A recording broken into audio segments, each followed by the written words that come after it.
Está en nuestra naturaleza ayudar.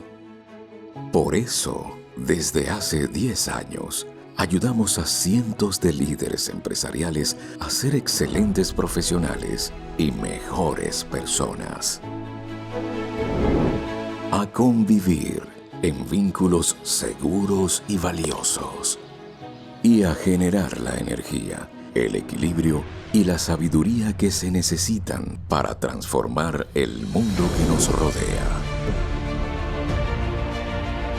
Nuestro propósito es promover liderazgos éticos que inspiren a las nuevas generaciones a alcanzar metas superiores que den sentido a sus vidas.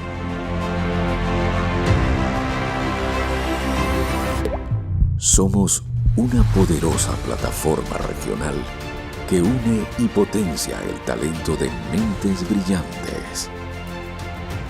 Un grupo que pone pasión y corazón en su trabajo día tras día. Estamos juntos y preparados para adaptarnos al cambio cultural, a la transformación digital, a la era cognitiva y a los desafíos éticos. Podemos hacer que las cosas funcionen y más aún, que funcionen mejor. Cooperamos, innovamos, conectamos y aprendemos. Estamos plenos de experiencia y listos para el futuro. Sabemos hacerlo y lo vamos a hacer.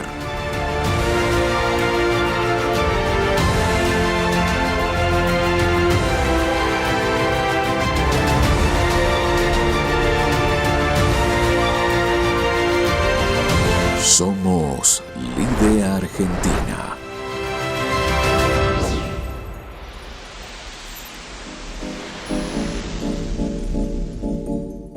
Buenos días y bienvenidos a la tercera edición del Fórum Nacional del Talento. En una iniciativa de Lide Argentina y su división, el Lide Talento, nos disponemos a comenzar de manera virtual este gran evento prestigiado por la presencia de reconocidos expositores y panelistas. Los invito a ponerse cómodos. Vamos hasta las 11:30. Es la intención de Lide Argentina que ustedes disfruten y aprovechen los importantes contenidos que ofrecen nuestros invitados. Este evento es posible gracias al patrocinio máster de Gympass, programa de bienestar corporativo que ayuda a las empresas a crear un entorno saludable y aumentar la productividad de los colaboradores, manteniéndose física y mentalmente activos. Hoy tenemos el valioso apoyo especial de Fundación INECO. Agradecemos a nuestros apoyos institucionales. Asociación Argentina de Volantes y Motorpaz. Saludamos a su vicepresidente, el licenciado Daniel Igoilio. Bolsa de Cereales de Buenos Aires. Cámara de Comercio e Industria Argentina Brasileña. Le damos la bienvenida a Analía Canale, su directora ejecutiva. Cámara de Exportadores de la República Argentina. Consejo de Rectores de Universidades Privadas. Fundación Favaloro. Saludamos a su CEO, Laura Favaloro. Asociación Argentina de Codificación de Productos Comerciales. Le damos la bienvenida a su presidente, Guillermo Facio. Universidad de Belgrano. Saludamos y agradecemos a Marcela Porto, su directora ejecutiva. Universidad Juan Agustín Maza. Universidad del SEMA. Saludamos y agradecemos a los media partners que nos acompañan hoy. Argentina Ambiental, Editores SRL, Cover News, Debits Today, Impacto Económico, Prensa Económica, CEDIEM, Recursos Humanos y Transformación Digital, Editor Económico, ADN Empresario. Agradecemos a nuestros proveedores oficiales, Logitech y Claves, y a nuestros proveedores de eventos carbono neutro, Carbon Group. Saludamos y agradecemos la presencia de su directora, Carmen Virasoro, y Climate Trade. A continuación, invito a Rodolfo de Felipe, presidente del IDE Argentina, a realizar la apertura oficial de este foro. Muy bien, muchas gracias Antonella. Un gusto como siempre tenerte presentando nuestros eventos virtuales. Muy buenos días para todos. Como dijo ella, soy Rodolfo de Felipe, presidente del IDE Argentina. Es un placer tenerlos a todos ustedes aquí, más de 800 inscriptos en este primer capítulo del tercer Fórum Nacional del Talento. Estoy viendo que nos están mirando desde Rosario, Campana, Vicente López, bueno, obviamente desde la ciudad de Buenos Aires, San Salvador de Jujuy, Mendoza, voy mirando San Isidro, Saavedra de Capital Federal, Córdoba, Argentina, Bahía Blanca, San Nicolás, mi ciudad, desde Aguilares, Tucumán, bueno, muchos otros de Tucumán, Paraguay, Luján, provincia de Buenos Aires, muchísima gente. Tienen ustedes en el botón de chat, Santiago de Chile también nos están mandando un saludo, San Juan, Tierra del Fuego, San Isidro, Aedo, Comodoro Rivadavia. Bueno, estamos contentos y felices de tenerlos desde toda la región aquí. También hay amigos de España que nos están mirando y, como mencioné, también desde Chile y Paraguay. Renuevo el agradecimiento a Gympass, está su número 1 en la Argentina, el señor Ricardo Guerra, a quien saludo y agradezco el acompañamiento, y por supuesto a Logitech, que es la empresa que nos provee estos espectaculares equipos para hacer nuestras webinars con esta definición y esta pantalla que tienen ustedes. Es un gusto para nosotros, para el IDE Argentina, saludar a invitados especiales que tenemos hoy. Al señor Christian Albrecht, que es CEO de DB Schenker, una empresa de logística muy importante.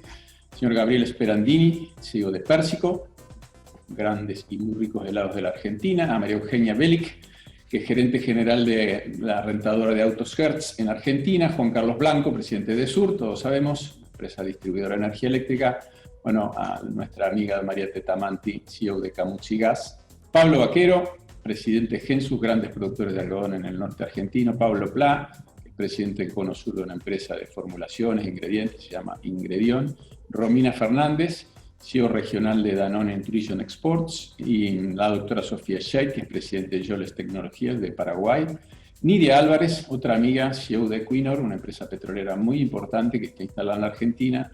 Mariano Poncelitz, que es gerente ejecutivo de Elea Fénix, y al señor Gustavo Desya, que es gerente general aquí en Argentina de Global Hits.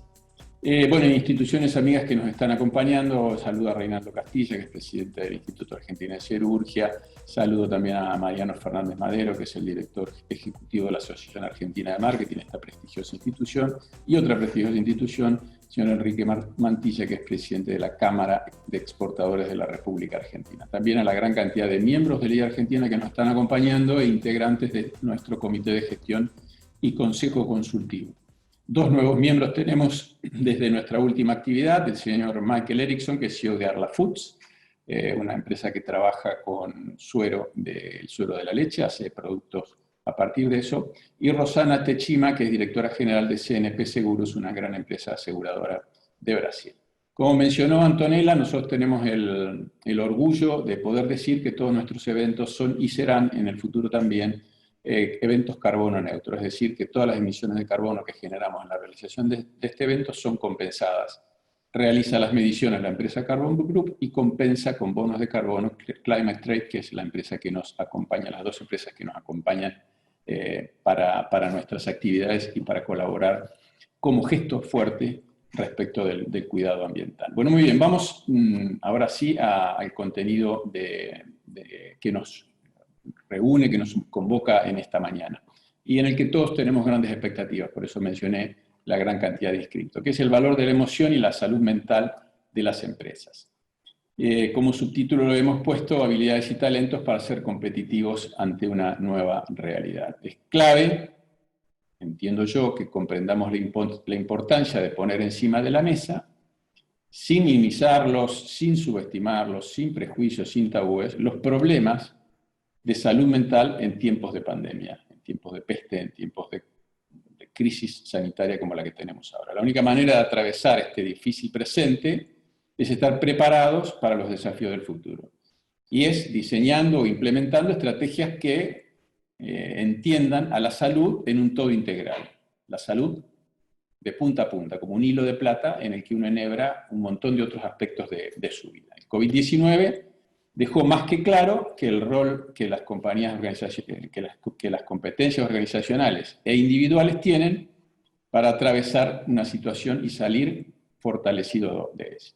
Así, la forma en que las empresas y las personas afrontan esta crisis puede hacerlas o sucumbir o también, como en una expresión de antifragilidad, escalar a una etapa mejor, a crecer, a aprender y a generar nuevas habilidades. Entre todo esto, las emociones, los vínculos, las capacidades de seguir relacionándonos siempre jugaron y ahora más que nunca van a jugar un gran papel. Entonces damos comienzo al contenido, a la parte de contenidos de esta tercera edición del Foro Nacional del Talento, para lo que voy a dar la bienvenida a 3 importantes speakers que tenemos en esta mañana, panelistas que nos acompañarán y nos ofrecen desinteresadamente su tiempo para acompañar con ustedes y contarles qué opinan sobre los temas que vamos a tratar en esta mañana. Nuestro primer panelista es neurólogo y neurocientífico. Todos estamos acostumbrados a verlo, pero pocos saben el gran bagaje que tiene y la gran experiencia, su gran currículum profesional. Es neurólogo, es neurocientífico, investigador, presidente de la Sociedad Internacional de Demencia Frontotemporal de Australia, es profesor visitante de la Universidad de California, en San Francisco, Estados Unidos, o de Macquarie en Sydney, Australia. Es doctor en filosofía, es PhD en neurociencias cognitivas y máster en ciencia neurobiológica y neurociencias, ambas de la Universidad de Cambridge. Es autor de gran cantidad de libros e infinidad de artículos científicos y de interés general. Presidente y fundador y presidente honorario de Fundación INECO. También es presidente, tenemos el orgullo que sea presidente de nuestra división LIDE de Conocimiento de LIDE Argentina. Así que le doy la bienvenida en esta mañana a mi querido amigo saltense, de un pueblo, todo eso desde un gran pequeño pueblo de la provincia de Buenos Aires, que es Salto. Así que, Facundo, buenos días, un gran gusto tenerte en esta mañana aquí. Gracias, Rodolfo. Es un placer para mí, para todos los miembros de Fundación INECO, acompañarlos para entender qué nos está pasando. Nuestro siguiente panelista es director general de Humanize Consulting, habla de organizaciones resilientes, conferencista reconocido internacionalmente, orador TEDx, es un consultor disruptivo y referente en el futuro del trabajo, el lado humano de la transformación digital y el liderazgo con propósito. Más de 25 años de experiencia en posiciones ejecutivas de líderes, de compañías líderes, autor de 6 libros, doctor en Ciencias Económicas de la UBA, programas de especialización en Singularity University, Facundo, de la Universidad Hebrea de Jerusalén, en MIT Lab, y bueno, un gran conferencista nos acompaña esta mañana y le damos la bienvenida juntos, Facundo, al señor Alejandro Melamed. Bienvenido, Alejandro, un gran gusto tenerte hoy aquí. Hola, Rodolfo, muchísimas gracias. Bueno, un placer para mí acompañarlos junto a los amigos Facundo y María. Es un placer para mí y un privilegio poder compartir con ustedes algunas de las ideas. Así que gracias por la invitación. Bueno, muy bien. Muchas gracias a vos por tu tiempo. Bueno, y la tercera panelista es María Roca, es coordinadora científica de la Fundación INECO y subdirectora operativa también de INECO. Va a hablar de la resiliencia a nivel individual. Ella tiene título de grado y de doctorado con honores, se tituló. Desde su graduación se ha dedicado a la neuropsicología clínica, habiéndose formado en el FLENI bajo la supervisión de Facundo y de la licenciada Teresa Torrealba. Ha sido premiada por la Sociedad Neurocientífica de Neuropsicología en Argentina y becada de la Sociedad Real de Medicina Inglesa.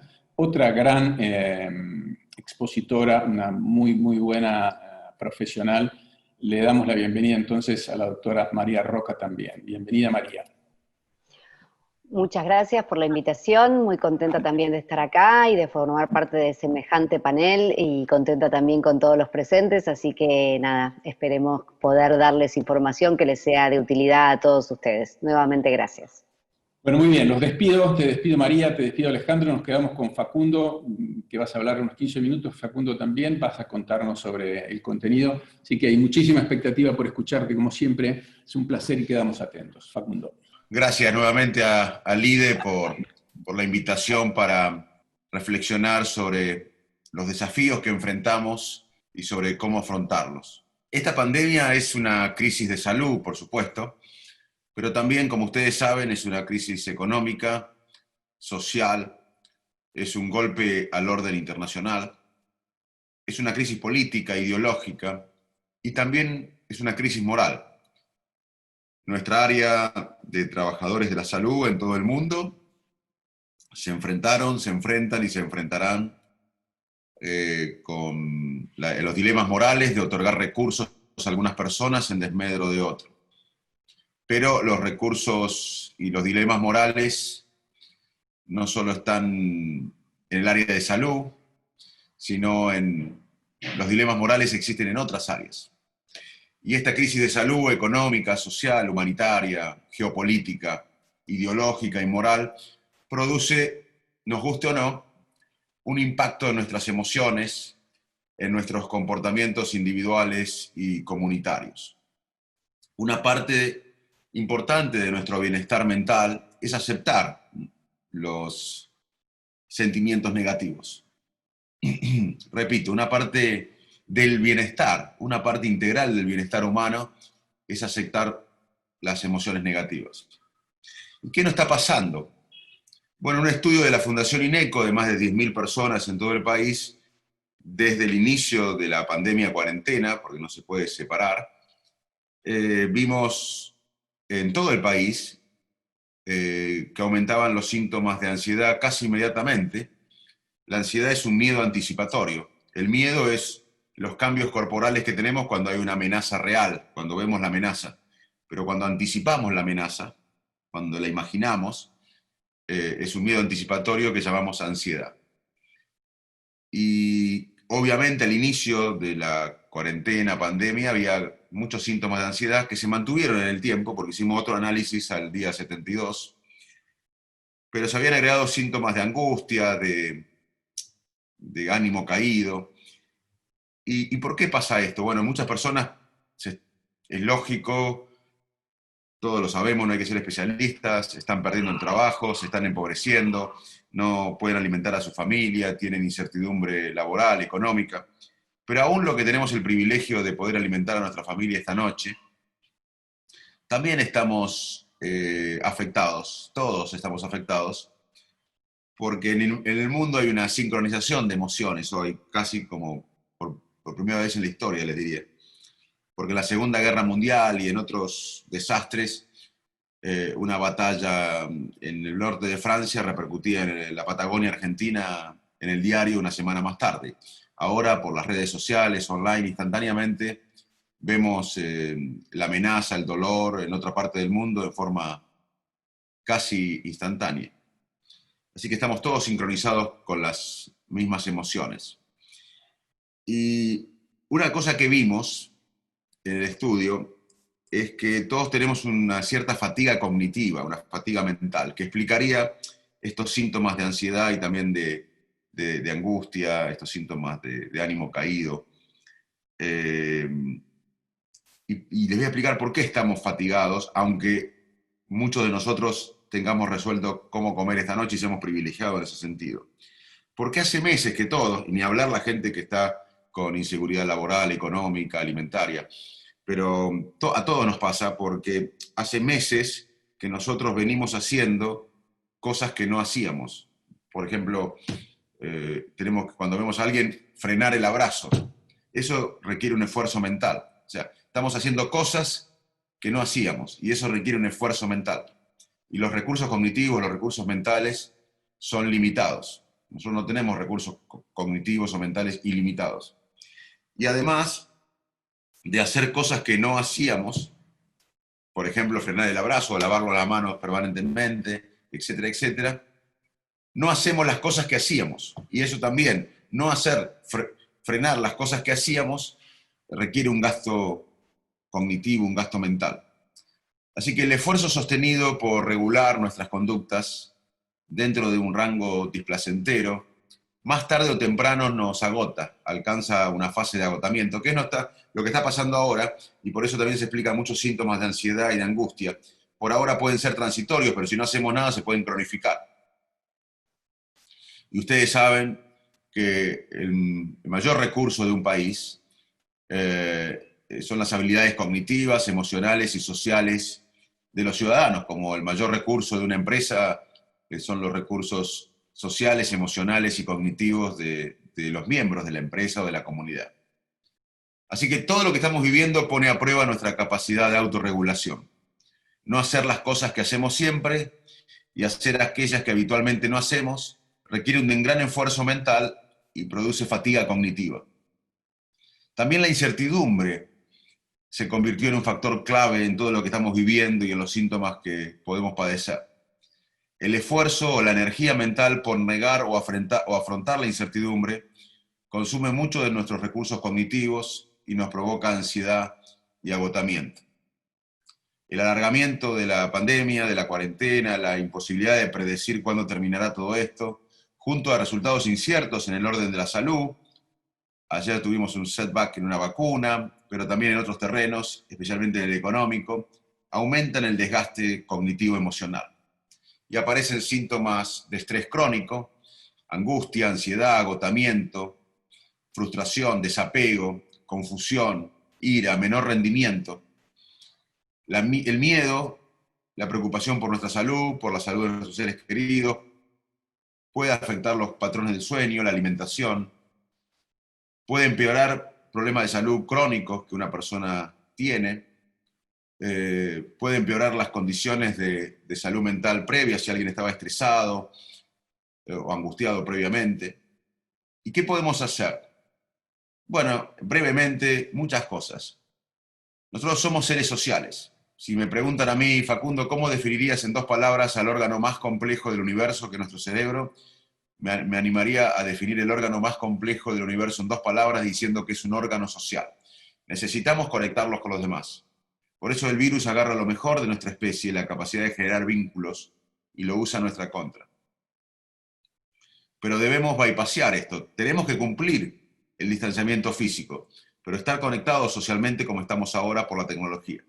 Así que debemos conectarnos con nuestros amigos, familiares, afectos, compañeros de laburo, de trabajo, aún si no podemos hacerlo físicamente. Distanciamiento físico, cumplirlo, pero estar conectados socialmente. Mantener una rutina diaria. Levantarnos a la misma hora, acostarnos a la misma hora, hacer ejercicio a la misma hora, comer a la misma hora. En tiempos de incertidumbre, tener ciertas rutinas nos da algo de previsibilidad y esto nos alivia, aunque parezca mentira. Dormir lo suficiente, 8 horas por día. El sueño es salud. El sueño consolida la memoria, impacta en el sistema inmune, en el sistema hormonal. Actividad física, media hora a los niños, 1 hora a los adultos. Muy importante, la actividad física refuerza el pensamiento creativo, es el mejor ansiolítico y antidepresivo natural que tenemos. Siempre tenemos que comer una dieta balanceada, pero ahora más que nunca junto con una buena hidratación. Saber que son momentos de estrés crónico donde aumentan las tendencias a utilizar más el tabaco, el alcohol y las drogas. Tenemos que estar atentos a esto para evitar usar más tabaco, alcohol y drogas. Limitar la exposición a las noticias sobre el COVID, media hora por día o 15 minutos por día en lugares confiables, porque si no aumenta la negligencia de la probabilidad. Si estamos todo el día consumiendo noticias de los infectados y muertos sobre el coronavirus, vamos a tener la sensación de que vamos a enfermarnos más gravemente de lo que la realidad o la estadística nos dice para cada uno de nosotros. Es un momento para relajarnos, incluso algunos minutos de silencio pueden ser refrescantes, ayudan a calmar la mente, bajar la ansiedad, o leer un libro, escuchar música, lo que a uno le venga bien, cualquier técnica que le funcione, úsenla en este momento, porque es un momento para ser amables con uno mismo.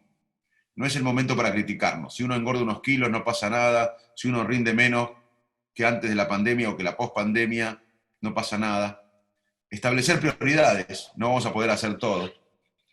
Y centrarnos en lo que anda bien. Cuando todo anda mal, hay algo que nos va bien. Por ejemplo, yo soy neurólogo y yo todos los días disfruto estar vivo, ver, hablar, mover los miembros, porque muchos de mis pacientes no pueden.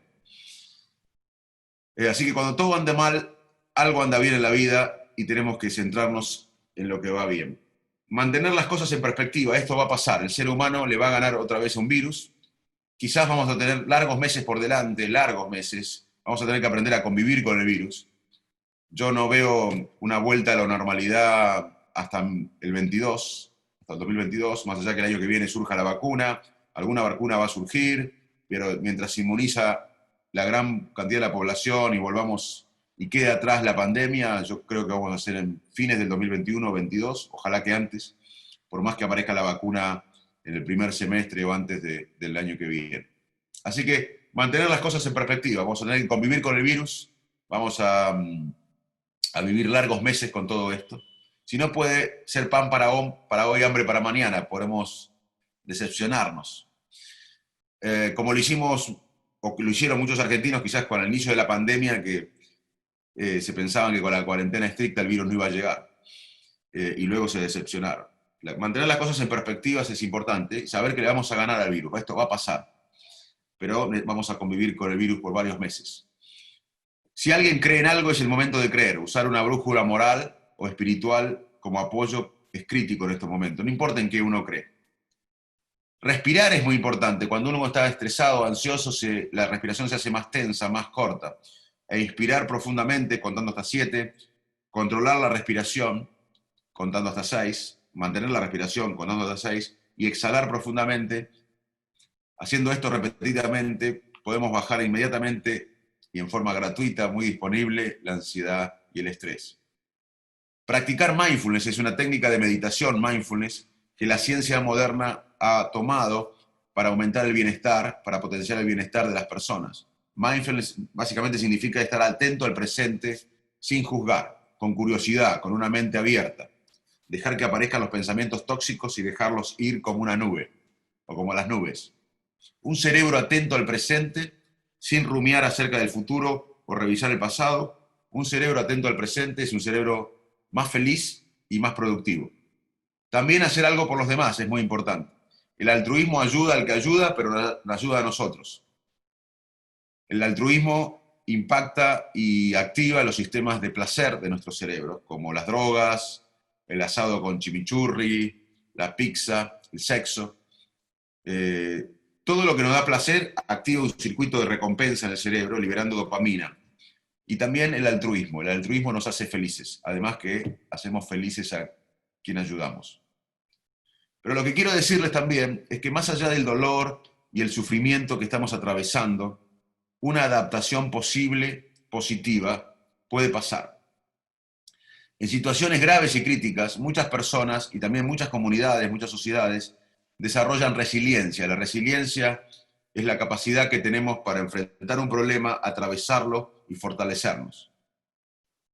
Podemos afirmar que la resiliencia es aquella cualidad que le da o que nos da a nosotros la fortaleza psicológica para lidiar con el estrés y las dificultades. Las personas altamente resilientes logran encontrar la forma de cambiar el rumbo, de sanar emocionalmente y continuar avanzando hacia los objetivos. Una vez que se supera el shock inicial y el dolor de una situación de alto impacto emocional y social, muchas personas empezamos a desarrollar nuevos sentidos de significado y propósito en la vida, que es muy importante. Una de las cosas que nos da bienestar es el vínculo humano. Otra cosa que nos da mucho bienestar a los seres humanos es tener un significado en la vida y un propósito que exceda nuestros intereses. Y luego de tragedias o desastres, y luego del shock inicial y del dolor inicial, muchas personas experimentamos nuevos propósitos en la vida, nueva fuerza, nueva confianza interna y mayor apreciación por los vínculos y las relaciones. Es muy frecuente que muchas personas, después de tragedias como la que estamos viviendo, o desastres, esto fue estudiado en la historia, nos volvamos más altruistas y más compasivos. Porque el bienestar de los demás empieza a tomar más valor que el propio éxito personal o el estatus individual. Todo esto se puede denominar resiliencia. Los seres humanos somos seres adaptativos y fuimos concebidos para afrontar situaciones de adversidad y crisis. A nivel social, a nivel comunitario, surge un sentido común de propósito y un espíritu de cooperación que conduce a un nivel más alto de integración. Es como si en lugar de existirnos o de vernos como individuos aislados, nos empezamos a fusionar como un todo y nos volvemos más conscientes de que nuestra supervivencia está muy ligada a la supervivencia de los demás. En consecuencia, es muy posible desarrollar estrategias comunitarias y colectivas de afrontamiento. Es también verdad que las crisis pueden tener un efecto contrario y conducir a un estrés intenso y sostenido en el tiempo, en que los lazos sociales desaparecen y las personas se vuelven más egoístas, más individuales. Por esto debemos advertir que es muy necesario intentar desarrollar esto que estamos haciendo hoy, un espíritu colectivo fuerte, para poder hacer frente a lo que estamos viviendo y para evitar futuras amenazas. Este proceso nos puede obligar a reconsiderar quiénes somos como seres humanos, qué valoramos de verdad, y en el largo plazo puede incluso ayudarnos a redescubrir nuestra mejor versión. Cómo saldremos de la crisis actual depende exclusivamente de nosotros, depende de cómo respondamos a este desafío. Una palabra que ganó cada vez más protagonismo en este tiempo es aquello que nos va a permitir sobreponernos a este trauma social colectivo. Esa palabra es la empatía. La empatía es la habilidad de los seres humanos, de nuestro cerebro, para leer la mente del otro, para imaginar qué piensa el otro, y para pensar y analizar que el otro puede tener creencias diferentes a las nuestras, y esas creencias que son diferentes a las nuestras pueden tener semillas de verdad. La empatía es clave porque nos posibilita pensarnos como algo colectivo, como un todo social que necesita de los demás para salir adelante. Porque somos seres sociales, como les dije. Y estamos viendo la propagación de un virus, pero también estamos viendo, y desde el principio, la propagación del miedo. Y el miedo nos paraliza, nos pone en las defensivas. El miedo no puede ser nuestra guía cuando hablamos del futuro.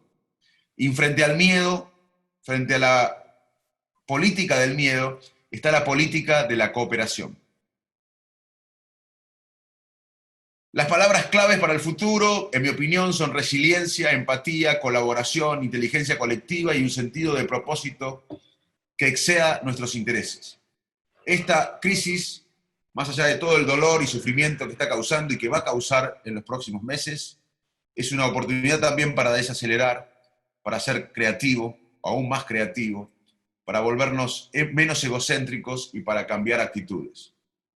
La empatía y la resiliencia serán las mejores herramientas para sobreponernos de este trauma colectivo. Y el crecimiento postraumático y su transformación puede suceder en grupos y en comunidades. Cuando ocurre una crisis en la sociedad, como una guerra o un desastre natural, las personas a menudo reaccionamos cada vez más interconectadas, surgiendo entonces un sentido de propósito, un sentido común de propósito, de cooperación. Y es muy importante que en estos momentos desarrollemos un sentido como sociedad, como comunidad, como organización, un sentido de horizonte, en donde haya una discusión multidisciplinaria.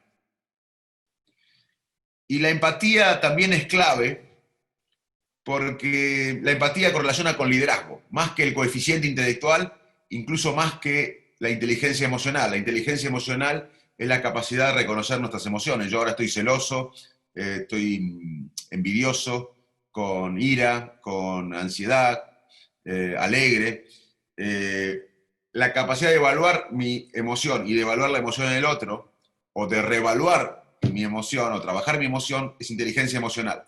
La inteligencia social o empática es la habilidad de ponerse en el zapato del otro y sentir lo que siente el otro. Esa habilidad empática social correlaciona mucho más con liderazgo que la inteligencia del coeficiente intelectual o incluso la inteligencia emocional.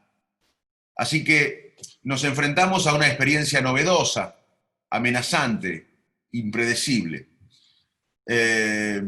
Y debemos superar el miedo que esto produce. Porque tenemos que tener cuidado, ya que el miedo es una emoción muy efectiva para el control social. El miedo a quedarse sin trabajo le hace al trabajador agachar la cabeza. El miedo a ser perseguido le hace al ciudadano resignarse frente al atropello del poderoso. El miedo a perder lo poco que se tiene no le hace a uno ir por más. El miedo, lo sabemos, es una estrategia primitiva de coerción que dista mucho de lo que las sociedades modernas y democráticas mantenemos como ideal y que seguramente todos queremos. Por eso, insisto, para terminar, debemos superar el miedo. Frente a la política del miedo está esto, estar juntos y colaborar. Muchísimas gracias. Gracias a vos.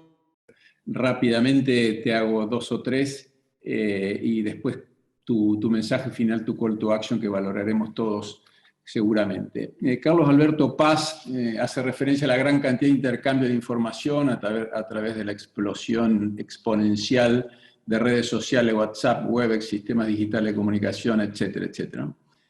Tareas crecientes solicitadas por los superiores. Bueno, la pregunta ahí concreta es cómo manejarnos en esta sobredosis de digitalización en la pandemia.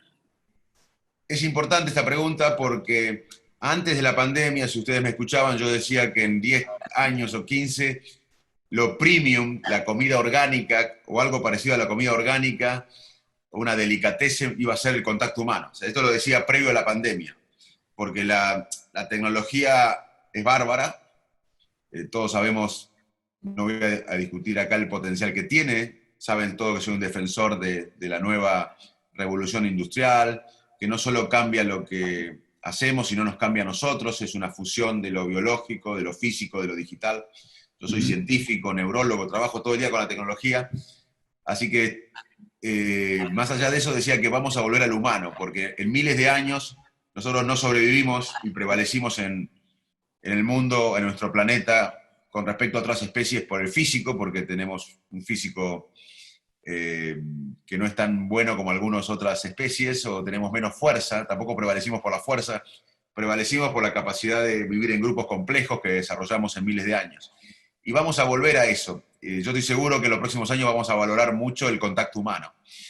Lo estaba seguro antes de la pandemia y ahora mucho más. Vamos a volver a abrazarnos y vamos a volver al contacto humano. Va a pasar un tiempo. Yo calculo que el 2022 va a ser un año clave para volver realmente a la normalidad. Ojalá me equivoque. El año que viene obviamente va a haber avances en la vacuna, pero hasta que se produzca la inmunidad global va a pasar un tiempo.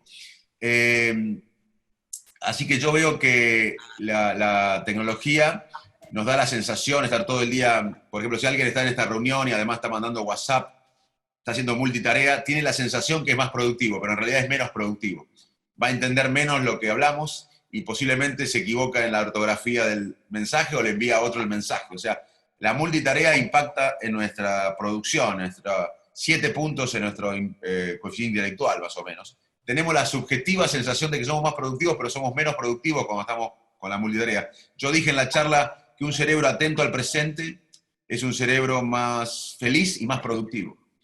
Así que vamos a tener que balancear la tecnología con nuestra vida social, afectiva, nuestra vida interior, porque la multitarea permanente nos hace menos productivos, nos agota, nos produce insomnio y estrés. Obviamente ahora hubo una explosión, pero vamos a volver, esa explosión nunca va a llegar al máximo. Lo veo con la educación. Hay una explosión de la educación a distancia, pero nunca va a reemplazar al docente, al contacto humano, al líder, al mentor, al jefe, porque el cerebro humano aprende desde hace miles de años y va a seguir aprendiendo cuando algo nos inspira, nos motiva y nos parece un ejemplo. Y ninguna computadora va a inspirar, motivar y parecer el ejemplo como otra persona. Claro, así que veo, y lo que pasó con la educación muestra cómo el cerebro cambia. Es difícil cambiar, todo el mundo habla de cambio, pero es muy difícil cambiar porque nosotros vivimos en forma automática, basado en hábitos previos, en creencias previas, pero cuando cambia el contexto, como cambió ahora rápidamente, eso nos aumenta la motivación para sobrevivir, y vimos que en unas semanas nos adaptamos todo al trabajo a distancia, cosa que no podían lograr las empresas en años previos. Eso marca que cuando cambia el contexto, el ser humano aumenta la motivación para sobrevivir, que es una conducta clave, nosotros queremos sobrevivir, y el cambio de contexto muchas veces impacta más en nuestro cambio personal que si nos dedicamos a la persona. Tengo otra que es una gran preocupación, yo la comparto también, con respecto a los adolescentes, Facundo. Pregunta Evangelina Martínez, ¿cómo manejamos esa fatiga cognitiva? Veo muchos jóvenes con estrés.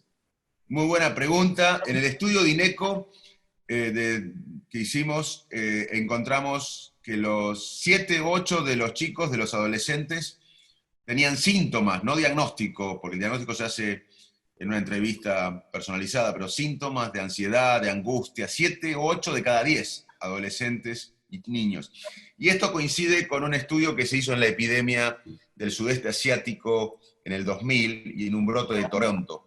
Ahí se estudió el impacto mental de la cuarentena y se observó que los grupos más vulnerables son los chicos, los jóvenes la están pasando muy mal, las mujeres por el trabajo inequitativo doméstico, por la violencia doméstica, los mayores porque antes de la pandemia ya había una crisis de soledad, una epidemia de soledad que ahora se agravó, y el personal de salud. Pero en nuestro estudio encontramos que los jóvenes en Argentina están muy afectados y en todo el país. No había correlación con los lugares donde había más infección o más muertes, porque la angustia tiene que ver con se le cambió la vida, no pueden ver a los compañeros en el colegio, no pueden hacer deportes, no tienen un horizonte. Así que a los jóvenes hay que acompañarlos, hay que escucharlos genuinamente, hay que saber que la están pasando mal, que tienen altas chances de pasarla mal. Tenemos que estar bien para ayudar. Muchos jóvenes, o la mayoría, ven en nosotros su ejemplo, y si nosotros estamos irritables, angustiados, los vamos a afectar. Así que tenemos que estar bien nosotros también para ayudar, pero tenemos que hablar con ellos, que expresen las emociones con nosotros, con los amigos, y acompañarlos genuinamente, informarlos, no preocuparlos, no sobreexponerlos a la información, pero también darle un horizonte, una perspectiva. La última y después tu mensaje final. Tenemos varias, después te las vamos a hacer llegar, Facundo, con la dirección de las personas que la hicieron para que en algún rato las puedas contestar o tu gente pueda ayudarte también a hacerlo. Carolina Bianco pregunta, ¿cómo hacemos para que los gobernantes tomen responsabilidad y contemplen lo que estamos necesitando como sociedad? Te escuché hablar en otro evento de inteligencia colectiva, me gustó esa expresión. El trabajar, cuidar de la población de riesgo, volver a abrazarnos en otras cosas. ¿Cómo hacemos? Pregunta Carolina. Bueno, en la charla hablé del bienestar, de cómo impacta todo lo que estamos viviendo, de la cuarentena y la pandemia en nuestro bienestar mental, y también les di algunas sugerencias para cómo reducir este impacto negativo. Pero es buena la pregunta porque no depende solo de nosotros. Las autoridades tienen una responsabilidad enorme en cómo actúan y en cómo comunican. Esto no lo digo yo, esto es un análisis que se hizo de más de 3.166 papers científicos de la epidemia del 2000 en el sudeste asiático y el brote que le comentaba en Toronto. Se analizaron y se publicaron en Lancet, una revista muy prestigiosa, y ahí es claro que si las autoridades no comunican bien, ¿qué quiere decir no comunicar bien? Que sean cínicos, que no digan la verdad, que mientras la sociedad se está empobreciendo, perdiendo el trabajo, o con miedo a perder el trabajo, o entrando en la pobreza, o con falta de perspectivas, ve a los gobernantes actuar cínicamente, en código político para salvar su pellejo en la próxima elección. No dicen no sé, no convocan a una discusión multidisciplinaria con todos los sectores.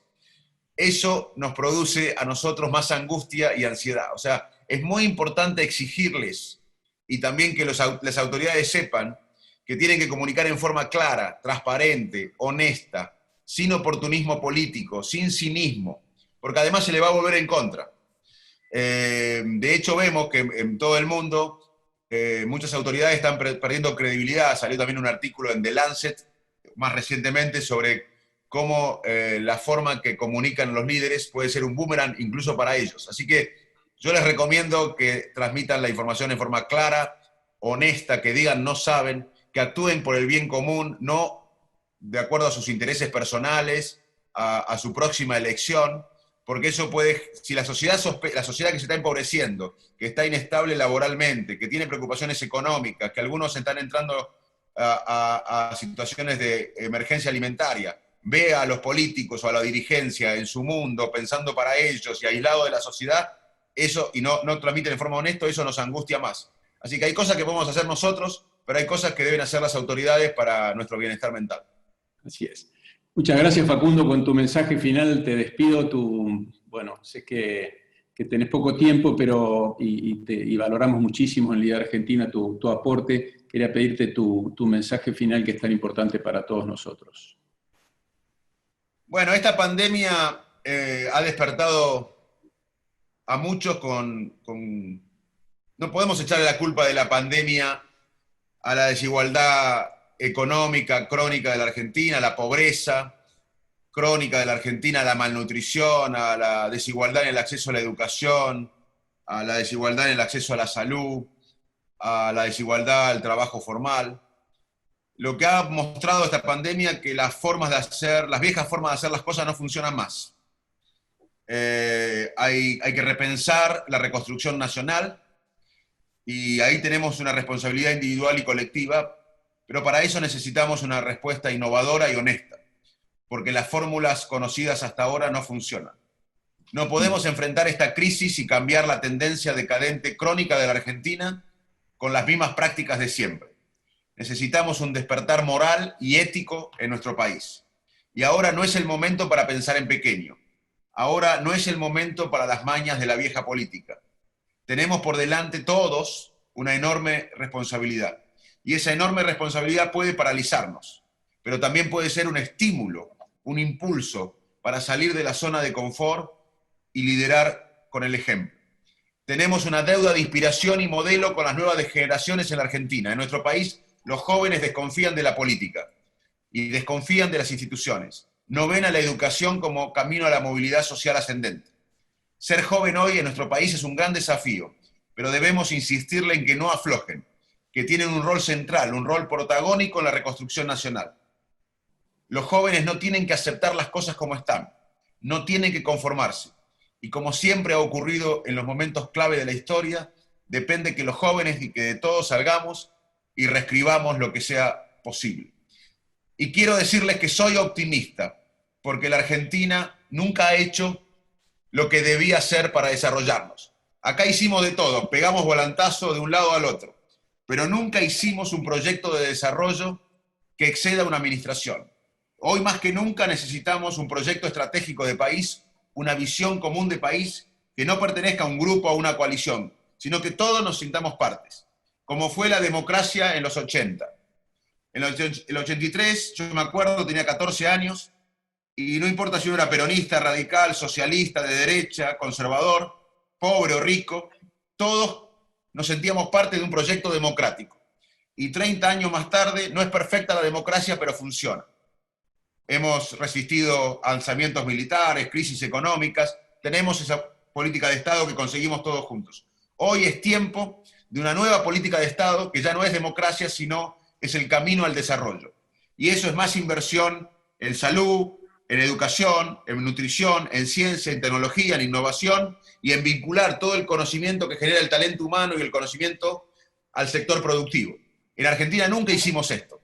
En Argentina invertimos en investigación y desarrollo menos que Gabón y Senegal, menos del 0.5%. Y no tenemos una masiva transferencia o vinculación tecnológica entre el conocimiento del talento humano, de la innovación, de la ciencia y tecnología y el sector productivo. Así que no estamos en vías de desarrollo. Y soy optimista entonces porque nunca hicimos lo que teníamos que hacer para desarrollarnos. Y también soy optimista porque la Argentina es una frustración. Y puede ser una frustración porque todavía hay expectativas. Nadie tiene expectativas de algo muerto, pero tenemos que hacerlo juntos. Tenemos que ponernos de pie, reinventarnos y reconstruir la Argentina. Desde la moral y desde la humildad.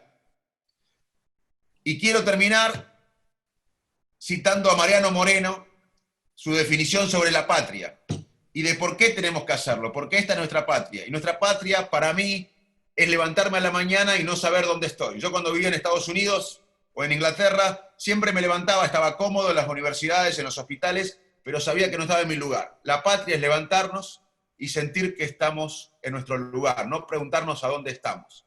Como decía José Martí, nuestro vino puede ser agrio, pero es nuestro.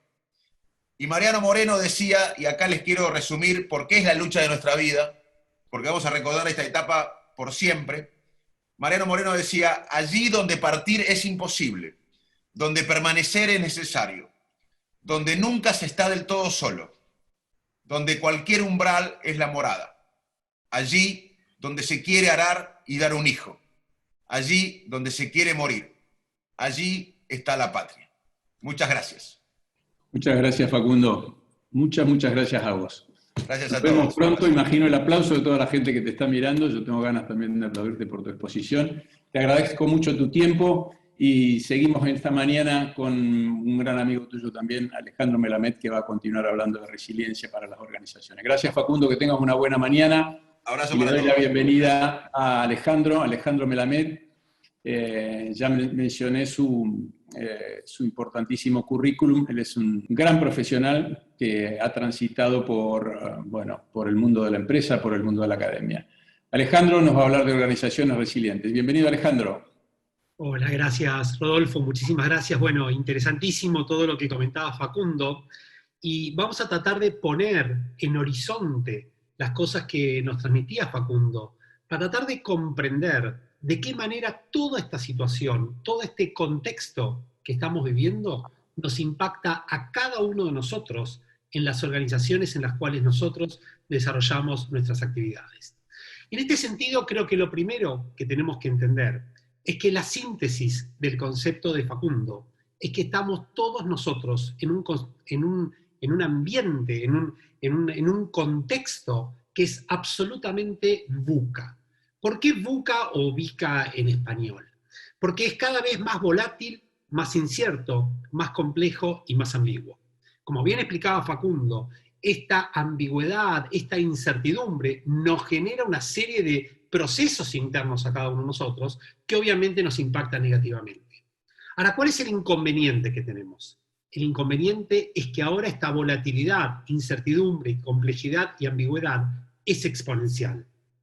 Y la exponencialidad podemos definirlo como VICA elevado a la COVID-19. Este es el contexto en el cual cada uno de nosotros, cada uno de ustedes, líderes de diferentes empresas, tienen que enfrentar esta situación que obviamente no es para nada fácil. Ahora hay un fenómeno que nosotros descubrimos que se da en la mayoría de las empresas. Cuando aumenta la presión, disminuye la tolerancia. Y esto es lo que estamos viviendo nosotros. Hay cada vez más presión, cada vez hay menos tolerancia. Y justamente el gran desafío que enfrentamos nosotros es cómo tratar de sobrellevar esta presión con una tolerancia muy baja para tratar de sobrepasar esto que estamos viviendo y justamente dar las respuestas que son acordes con el momento que nosotros estamos enfrentando. Y en esta dirección, obviamente, conectado con lo que Facundo nos comentaba antes, hay 3 estrategias que estamos visualizando que son las más efectivas a la hora de encontrar respuestas organizacionales. La serenidad, la humanidad y la transparencia. Esta serenidad que nos hablaba Facundo de tener esos segundos para respiro, y más allá de todas las explicaciones que Facundo o María nos pueden dar de las conexiones neuronales, de cómo responde nuestro cerebro, lo que sí tenemos que entender es que en cualquier situación compleja, aquella persona que goza de esa serenidad, que no son más que pequeños segundos, Facundo nos habla de esos 7 segundos que nos demora esa respiración profunda, y es ahí cuando podemos tener una perspectiva diferente. La humanidad, que tiene que ver con que esta situación que estamos viviendo todos nosotros, lo que nos demostró es que la democratización del virus impacta en cualquier persona de cualquier lugar del mundo, con lo cual, si no tenemos una respuesta humana, estamos muy alejados de lo que tenemos que ser. Pero en tercera instancia, la transparencia, que Facundo nos hablaba respecto a los gobernantes, pero ¿qué es lo que pasa con los líderes de las empresas? ¿De qué manera nosotros transmitimos con transparencia aquello que nos acontece, cuál es nuestra perspectiva y cuál es la realidad concreta en la cual nuestro negocio, nuestra industria se encuentra? Y hay un fenómeno que tal vez sintetiza todo aquello que está sucediendo hoy. Para muchas empresas, la transformación digital era algo que venía dentro de muchos años. La transformación digital les era ajeno y podía ser desde una empresa de educación hasta una empresa de medicina, pero podemos hablar de cualquier industria que muchos consideraban que la transformación digital estaba dentro de muchos años. Sin embargo, el COVID-19 actúa como un artefacto explosivo que se instala en la mitad de todas las organizaciones a mediados de marzo y muchos no sabían cómo responder. Satya Nadella, el número 1 global de Microsoft, decía que tuvieron que hacer en 2 años el trabajo que estaba proyectado para 2 años en solamente 2 meses. Y esto es la demanda que se les explotó a ellos a nivel exponencial de cómo creció y cómo todas las empresas empezaron a decir, necesito esta solución. El otro día, el director de tecnología de un banco contaba cómo en una sola semana tuvieron que preparar 3.000 computadoras portátiles para repartir entre todos sus colaboradores porque no tenían manera de funcionar como institución bancaria a la semana siguiente.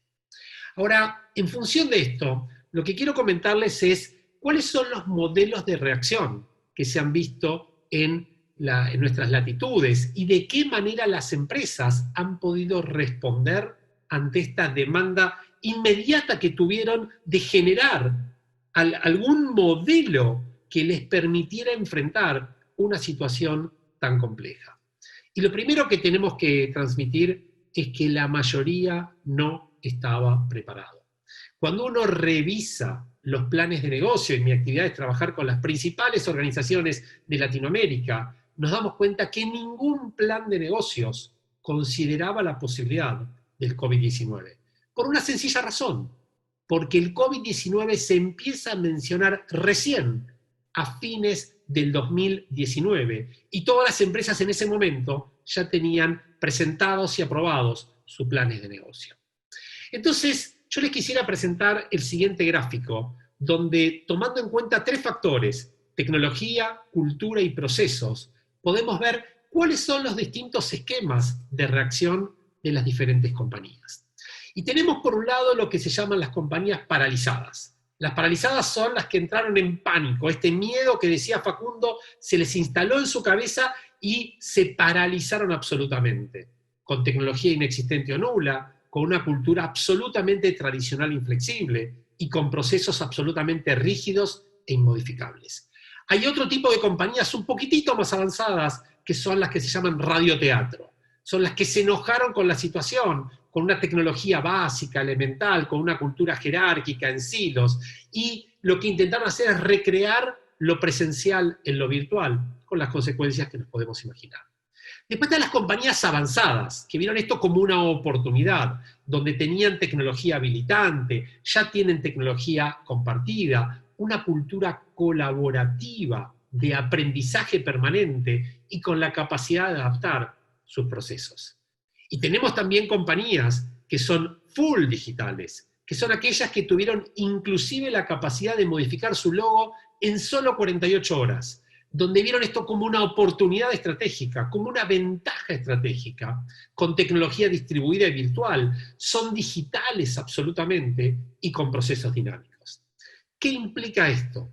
Esto implica que tenemos la posibilidad de estar nosotros con empresas que tienen realmente una capacidad de responder ante este contexto. Claramente hay una idea que es la que está detrás de todo lo que estamos comentando, y es que la velocidad es la nueva moneda de los negocios. Justamente ayer salió un estudio muy interesante de McKinsey que decía cómo poder desarrollar la velocidad mientras estamos en situaciones de crisis. Y este es el desafío que tienen todas las empresas. Cómo ser veloces para responder rápidamente y captar esas oportunidades que se nos presentan aún en este tipo de situaciones. Entonces, tenemos una distinción que todos tenemos que considerar. Lo que significa hacer digital versus el ser digital. Y muchos piensan que por tener muchos dispositivos ya son digitales. Eso no significa ser digital.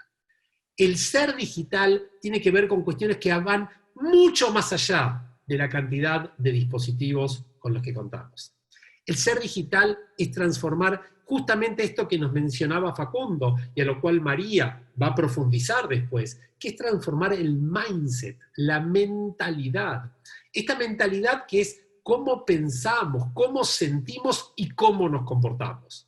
Entonces, lo que tenemos que comprender es que la respuesta para ser veloces está apalancada por esta digitalización.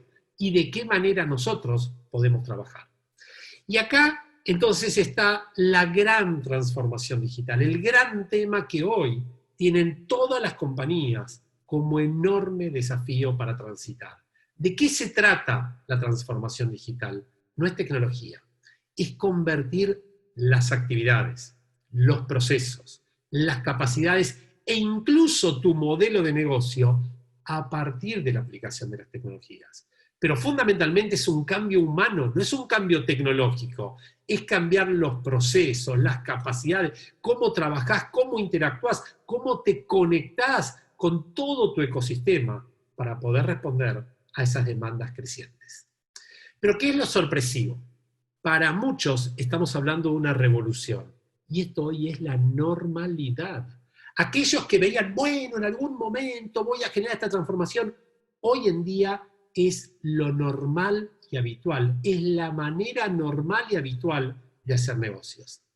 Porque claramente el digitalizarnos no es una opción, no es una alternativa que tenemos, es la única manera que tenemos para sobrevivir. Y esto es lo que tenemos que comprender como empresas para poder responder a una situación como la que estamos viviendo. Ahora, ¿dónde está el secreto de las empresas resilientes? La base para asegurar que esto sea posible no es tecnológica, la base es cultural. Fíjense este estudio que salió hace apenas 2 semanas. Decía más del 75% en realidad de la población analizada a nivel mundial dice que para transformar digitalmente las organizaciones, lo más importante es la transformación cultural y las maneras como trabajamos. Entonces, ¿qué significa? Cuando hablamos de toda esta revolución y por qué las empresas que pueden realmente estar a la altura de las circunstancias son sólidas, no tiene que ver con la tecnología, tiene que ver fundamentalmente con la cultura, es decir, el lado humano. Y acá volvemos a un concepto que hace muchos años ya lo decía Peter Drucker, y él decía, la cultura se come a la estrategia en desayuno. Pero podemos redoblar la apuesta de Peter Drucker y podemos decir que en periodos como el que estamos viviendo nosotros, no solo que la cultura es la mejor estrategia, sino que se come a la estrategia en el brunch y en el dinner. Es decir, cultura es todo, cultura es la base de cualquier organización. Lo que nos permite sobrellevar son las personas, es la manera como interactuamos y de qué manera nosotros nos comportamos. Quiero compartirles rápidamente cuáles son las 5 marcas registradas de las empresas que demuestran mayor capacidad de velocidad y agilidad, como se denomina en estos momentos. Primero, y lo decía Facundo, un norte compartido y respirado, es decir, ¿hacia qué aspiramos? ¿Cuál es nuestro destino? ¿Cuál es nuestro propósito? En segunda instancia, esa red de equipos, hoy ya no hablamos de jerarquías, hablamos de redarquías, son una red de equipos que están todos conectados y empoderados. En tercera instancia, rápida capacidad de decisión, ciclos de aprendizaje veloces, para que rápidamente podamos capturar las oportunidades que hay en el mercado. En cuarta instancia, un modelo humano, un sistema humano que enciende la pasión. Y esto es como el fundamento en el cual se apoyan estas organizaciones, que son resilientes y logran realmente sobrellevar este tipo de situaciones y prepararse mejor para lo que viene. Pero no solo esto, sino que además tienen esa tecnología que es solamente un facilitante. Pero no es que la tecnología es el disparador, la tecnología es el habilitante de todo esto. Para cerrar, quisiera hacerles una invitación. Y la invitación es cómo poner en marcha todo esto que estamos diciendo. Entonces empezamos hablando del ambiente VICA, volátil, incierto, complejo y ambiguo.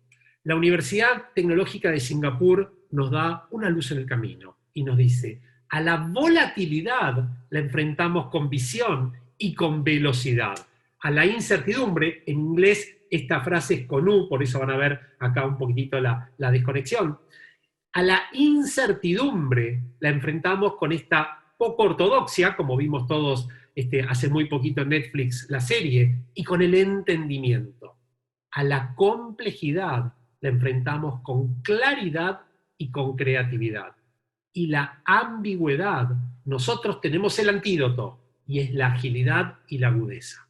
Entonces, ante tiempos volátiles, inciertos, complejos y ambiguos, aquellas organizaciones que tienen realmente esa capacidad de sobreponerse y de prepararse mejor para lo que viene, utilizan visión, velocidad, ortodoxia, entendimiento, claridad, creatividad, agilidad y agudeza. Para cerrar, lo que quiero decirles es, estamos viviendo una crisis muy profunda, pero las organizaciones resilientes son aquellas que no solamente superan esta crisis, sino que además aprenden y se preparan mucho mejor para cualquier potencial crisis que pueda venir. Muchas gracias. Bueno, muy bien, muchas gracias Alejandro, clarísimo, ya tengo preguntas para vos varias, así que en la última etapa de preguntas y respuestas volvemos con vos. Con mucho gusto. Como siempre, una gran exposición, tu segunda oportunidad acompañándonos en un evento de LIDE y la verdad que un gran placer tenerte. Nos vemos en un ratito. Vamos a recibir a María, otra experta y excepcional profesional en el mundo de las neurociencias.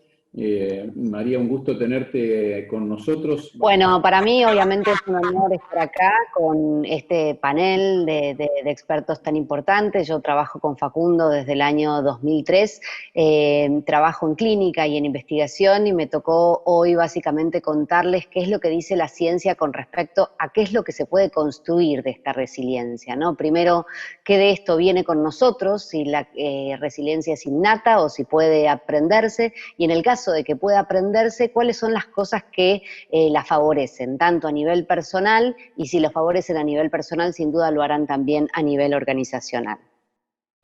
Una de las mejores cosas que tiene el ser humano es la capacidad de aprender de sí mismo. Esta es una frase de William James que dice que la mejor arma contra el estrés es nuestra capacidad de elegir un pensamiento sobre otro.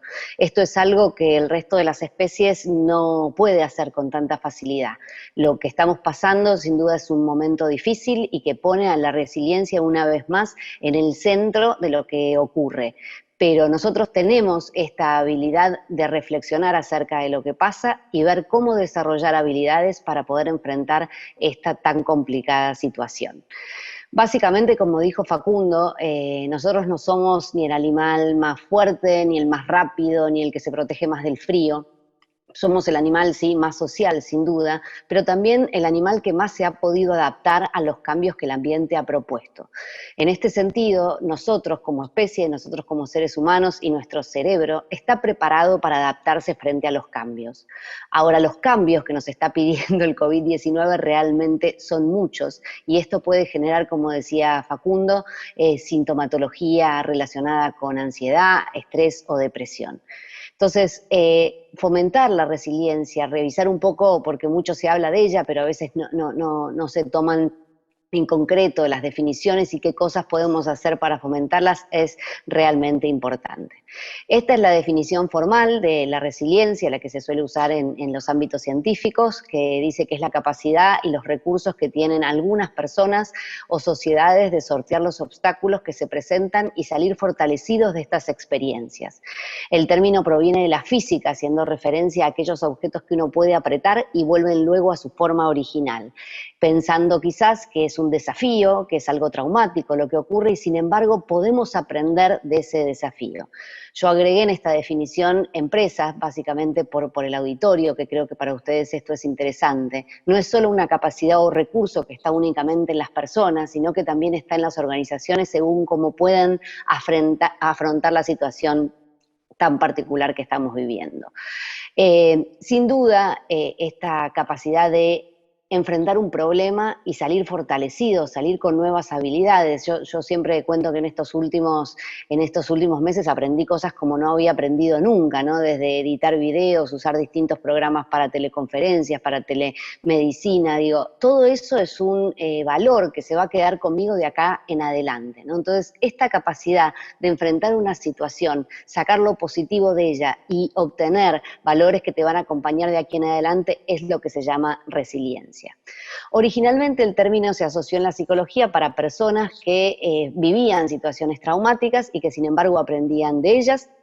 Y cuando investigaron un poco cuáles eran las características que tenían estas personas, salieron como estas como las más importantes, ¿no? Son personas que aceptan la realidad y no la niegan, y esto creo que es algo sumamente importante. Nosotros desde INECO Organizaciones hemos venido trabajando en los meses de pandemia en distintos proyectos, y cuando uno habla de esta presencia de sintomatología, de ansiedad o síntomas anímicos, a veces hay cierto rechazo, pero lo cierto es que si la sintomatología está ahí, lo que hay que hacer es aceptar esa realidad, evaluarla e intervenir sobre ella, ¿no? Y esto habla también de organizaciones resilientes, no negar determinadas cosas que están pasando, no negar que a las personas les está costando adaptarse al teletrabajo, no negar que los colaboradores están más cansados o que se vienen cansando a medida que avanza la pandemia, sino identificar el problema, aceptarlo y a partir de ahí buscar la adaptación al cambio, que es el segundo punto. Las personas que son resilientes son personas que tienen la habilidad o la capacidad de adaptarse a los cambios. Y tomo acá las palabras que dijo Ale, ¿no? Que venimos trabajando juntos en esto también, con velocidad y agilidad. No es solo adaptarse lentamente a los cambios. Si nosotros como organización recién a los 4 meses de aislamiento social obligatorio logramos modificar nuestras reuniones para que sean virtuales, definitivamente eso no va a ser resiliente, ¿no? Es esta capacidad de adaptarse a un cambio, de aceptarlo, pero con velocidad y agilidad. Y también con optimismo, que me parece que es algo importante de lo que mencionó Facundo, ¿no?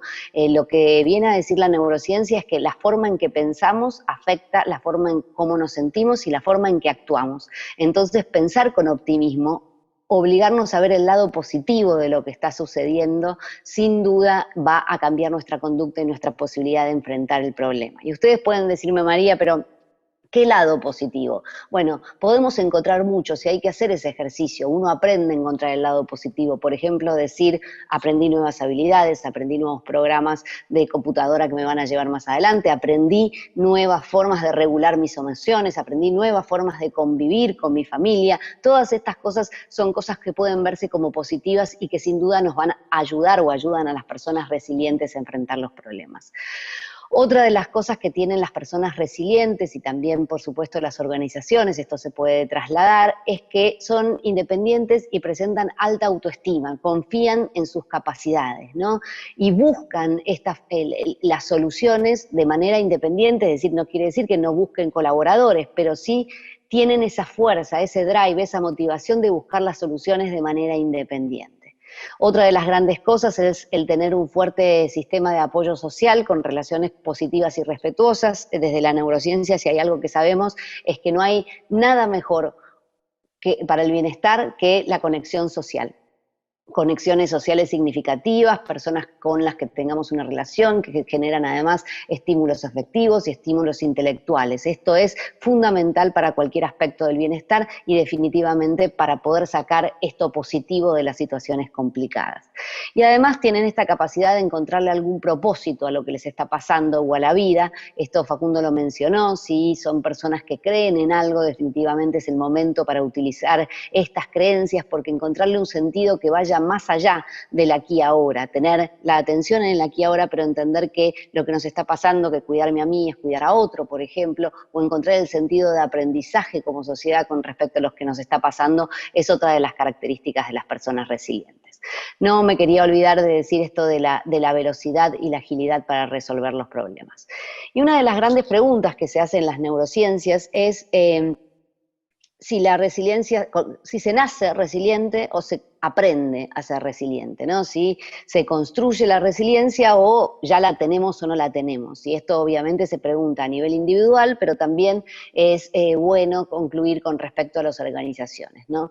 Y lo que nos muestra la neurociencia es que puede haber ciertos aspectos genéticos relacionados con la resiliencia, personas que nacen con muchas de estas características y que los ayudan a enfrentar mejor los problemas y salir fortalecidos de ellos, salir con nuevas habilidades y con nuevos conocimientos, pero que también se puede construir, que ciertas conductas, que ciertos tipos de pensamientos, que ciertas actividades, que ciertos cuidados hacen que las personas sean más resilientes.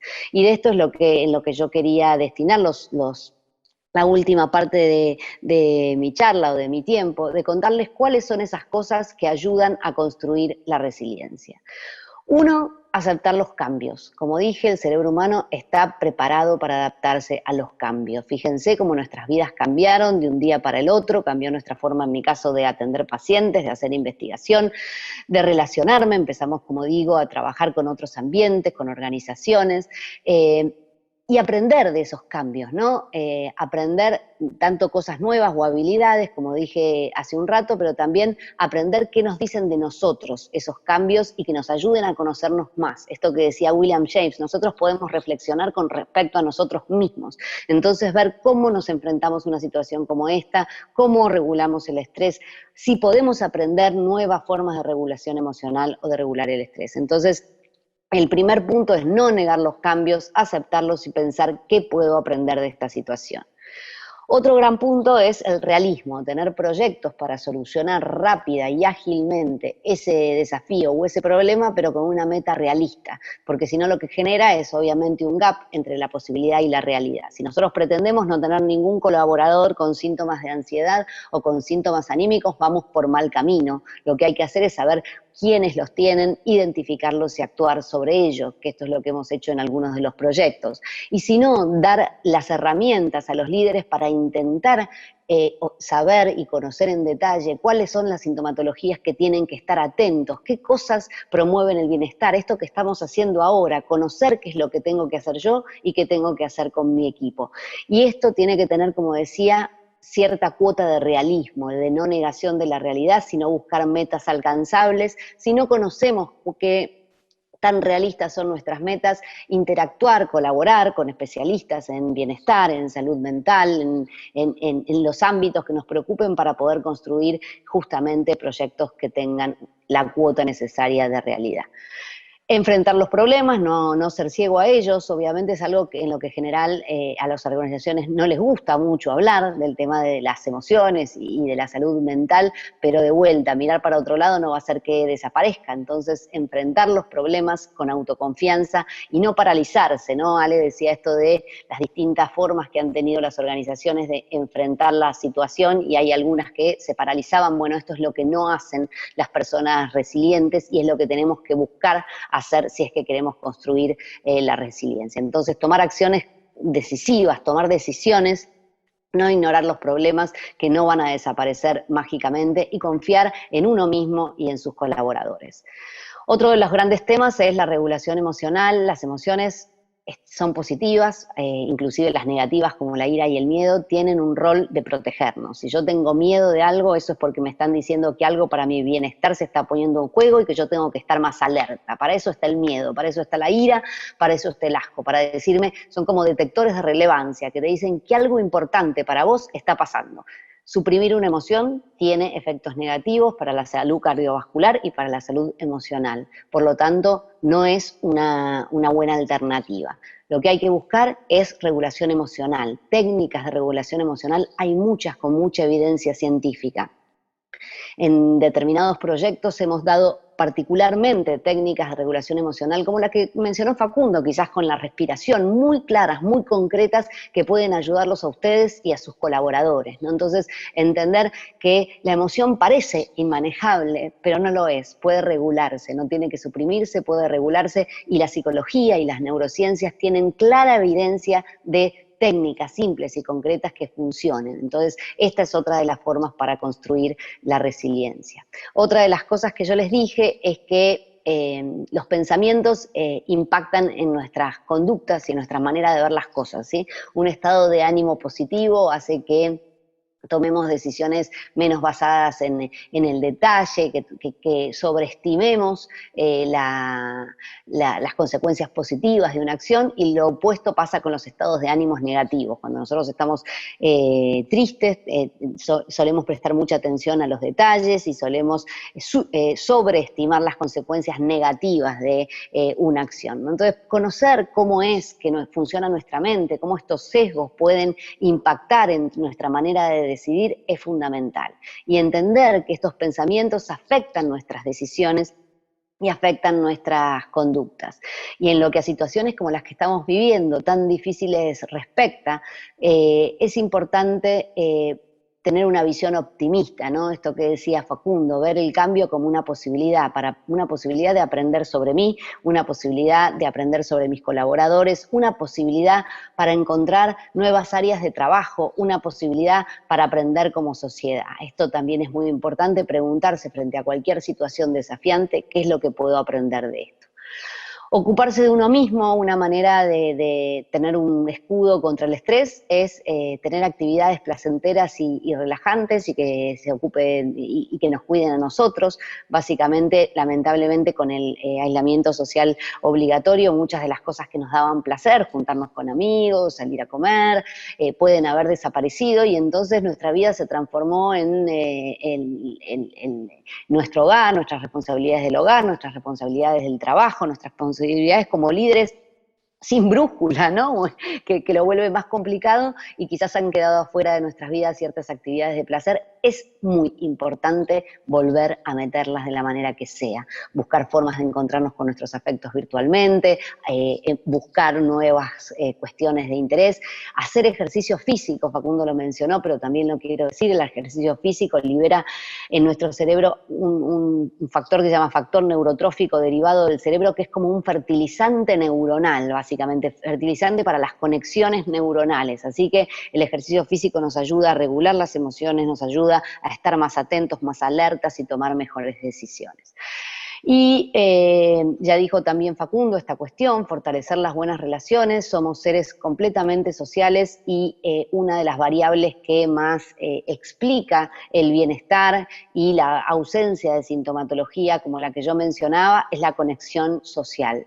Nosotros trabajamos en un proyecto en el cual hicimos una encuesta a una cantidad de personas con respecto a esta sintomatología, y definitivamente una de las variables que más mostraba un impacto en la sintomatología de ansiedad y sintomatología anímica era qué tan conectada socialmente se sentía la persona, ¿no? Entonces, buscar momentos de conexión, si nos juntábamos los jueves con nuestras amigas, tratar de hacer el Zoom de los jueves, aunque sea quizás no tan seguido, pero sí estar atentos a la conexión con nuestros afectos y nuestra familia. Como dijimos también, buscar un sentido, que puedo aprender de todo esto yo, y cómo puedo aprender como persona y como grupo. ¿Qué me está diciendo esto de mi grupo de trabajo? Es fundamental, y ya ese es un sentido. Aprender de una situación difícil ya es darle un sentido positivo. Y Facundo habló de esto también, proteger el tiempo. Cuando nosotros dormimos se graban las memorias, cuando nosotros dormimos el cerebro descansa, cuando nosotros dormimos tenemos más ideas creativas. Cuando nosotros no dormimos aumenta la irritabilidad, la capacidad de afrontar el estrés, la capacidad de regular las emociones, la capacidad de inhibir nuestros impulsos. Entonces, definitivamente hay que proteger el sueño. Las rutinas han cambiado. Nosotros ahora, muchos de nosotros trabajamos en casa, que era el lugar que quizás estaba más asociado a la familia y al descanso. Muchas veces nos podemos encontrar trabajando en nuestra habitación a la noche. Todo eso confunde al cerebro. El cerebro es un gran lector de contextos. Por lo tanto, es importante proteger el propio sueño y proteger el sueño de nuestros colaboradores a través de programas que permitan que se entiendan cuáles son las cuestiones que nos pueden ayudar a dormir mejor. Hay cambios muy pequeños que se llaman las medidas higiénicas del sueño, que logran justamente, o que en muchos casos logran solucionar este problema con facilidad.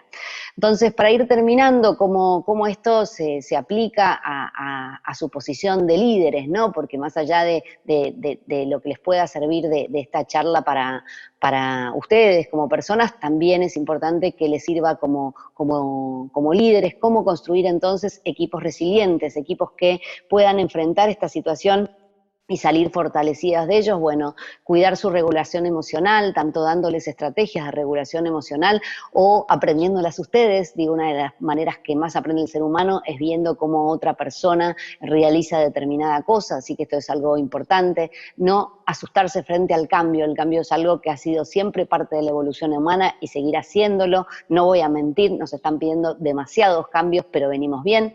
Fomentar el autocontrol, valorar la identidad del grupo, que es lo que nos hace especiales, y también conocer las particularidades de cada persona, cultivar las conexiones sociales, tanto entre el grupo como de las personas del grupo con el resto de sus afectos o de sus contactos. Potenciar la reflexión, buscar actividades de placer, tanto dentro de los programas de bienestar que se puedan ofrecer a nuestros colaboradores, pero también dentro del grupo, quizás fomentar una reunión virtual, pero no de trabajo, fomentar la búsqueda de sentido con respecto a lo que nos está pasando, promover la generosidad y potenciar los aprendizajes. Insisto que de esto seguro que vamos a aprender mucho.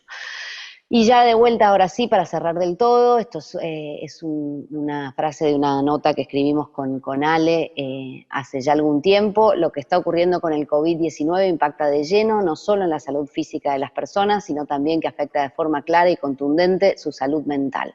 Aquellas organizaciones que tengan en cuenta este hecho y que estén atentos a la salud mental de sus líderes y colaboradores van a tener mayores chances de navegar esta crisis y salir fortalecidos de ello. Básicamente, a ser resilientes. Esto era todo lo que yo tenía, decirles que es muy importante usar la ciencia para vivir mejor, y esto es lo que la ciencia tiene para decir. Muchas gracias. Pues muchas gracias, María. Interesantísima tu exposición. Lo invito también a Alejandro que venga para esta etapa, para la etapa de preguntas y respuestas. Son y 27, tenemos solo 3 minutos. Les voy a hacer una pregunta a cada uno y enganchada con esa su mensaje final para poder entregar y liberar a la gran cantidad de asistentes en tiempo como lo hacemos. No sin antes decirles que invitarlos a ustedes que el jueves próximo, el jueves 17, a las 9 de la mañana, hacemos un workshop Budget Time se llama. Vamos a conversar, esta es la época en que las empresas empiezan a pensar sus presupuestos para el año que viene, sobre todo los 4 grandes factores, qué evolución va a haber de la inflación, el tipo de cambio, cuánto va a crecer la Argentina y sobre todo las paritarias. Vamos a tener a 3 importantes profesionales, al doctor Fernando Garabato de BDO, al Rodrigo Salatorino de Marvalo Farrell y Mayral, y a Fausto Spotorno, compartiendo con todos nosotros sus perspectivas, sus tendencias, su visión de lo que va a pasar el año que viene. Hay varias preguntas, María, Alejandro, te hago una, María, a vos, pido disculpas a las que no podamos contestar, después se las enviaremos. Te hago una a vos y te pido entonces tu reflexión final en estos 2 minutos que nos quedan. Voy a elegir una interesante que estuve mirando más temprano. Carlos Alberto Paz te pregunta, María, el rápido se come al lento en los negocios de hoy. ¿Cómo provocamos ese aumento de velocidad en los procesos, fomentando la resiliencia de las personas catalizadoras de ese cambio? Vuelvo a esa primera frase de las diapos que hice para la presentación, ¿no? Yo creo que el conocer cómo funciona nuestra mente, que realmente la ciencia tiene mucho para decir, tanto Facundo como yo, somos científicos, hacemos investigación a este respecto y tiene mucho para sumar en esto. Entonces, conocer cómo funciona la mente permite justamente esto, ¿no? Ser más resilientes y particularmente con lo que tiene que ver con la velocidad, ¿no? Si uno le da a sus colaboradores la información relevante acerca de cuáles son las herramientas que tiene que tener para enfrentar esta situación, que es importante no paralizarse, que es importante decidir, que es importante actuar, aunque pueda venir con error, porque el cerebro humano no viene sin error, sin duda, creo que con eso es ya una manera de activar, ¿no? Después, por supuesto, hay personas que tienen una velocidad de proceso procesamiento de las decisiones más lenta y otras más rápida, cada uno con sus pros y sus contras, ¿no? Pero con respecto a estas situaciones tan desafiantes, de un cambio tan agudo, la respuesta rápida y ágil es muy importante. Quizás en otras decisiones, como bueno, con quién me caso o qué carrera estudio, no es tan importante actuar rápidamente, sino justamente tomarse el tiempo, etc. Acá, en estas situaciones, si uno se queda paralizado, como decía, el miedo paraliza, el miedo al cambio paraliza, como decía Facundo,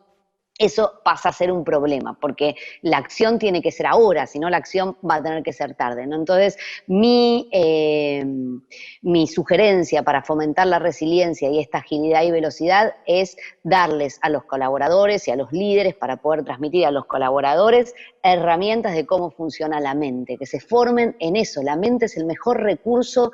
Facundo me convenció a mí de un concepto que me encanta, que es el capital humano, ¿no? El capital mental, básicamente. El capital mental es el conjunto de herramientas intelectuales y afectivas que tiene una persona. Y dice que es el mejor, dice él, y dice obviamente los estudios, ¿no? Las reflexiones al respecto, que es el mejor capital que podemos tener, mejor que cualquier capital económico, porque nunca nadie te lo saca y te rinde de acá para adelante. Si a vos te dicen, podés comprar algo y que te va a dar algo todo el tiempo de acá hasta que te mueras, decís, es el mejor negocio de mi vida. Bueno, eso ocurre con el capital mental. Entonces, darle a nuestros colaboradores herramientas de regulación emocional, herramientas de cuidado del sueño, herramientas de resolución de problemas, que entiendan cómo las emociones pueden impactar en la toma de decisiones.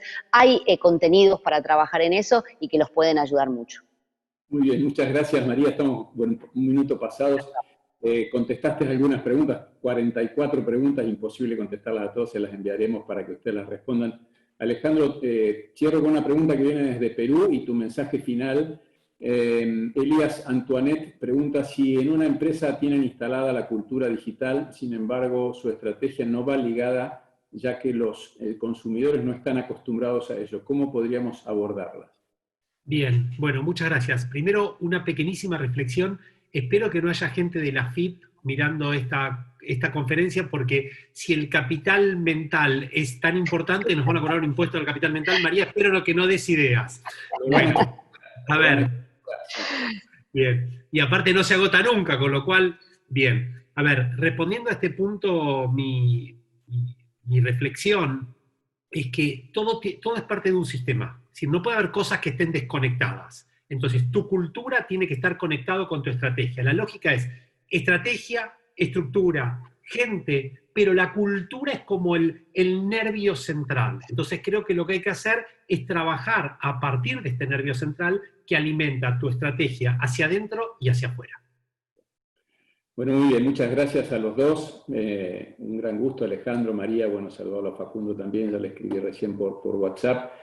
A todos ustedes el tiempo que nos han dedicado. Espero que hayan cumplido las expectativas que los trajeron hasta aquí. Sin perjuicio de eso, decirles que los esperamos para la semana que viene, el jueves, en nuestro workshop Budget Time. De nuevo María, de nuevo Alejandro, Facundo, agradecido. Al equipo de Vida Argentina, son 11:33, estamos terminando casi pasados pocos minutos. Espero que terminen su día de una manera tranquila, feliz en sus casas o en su trabajo, los que han podido salir a trabajar, y que estén muy bien. Argentina, como dijeron nuestros tres expositores, Argentina necesita de gente sana, de gente feliz y de gente que abrace los objetivos para poder salir adelante.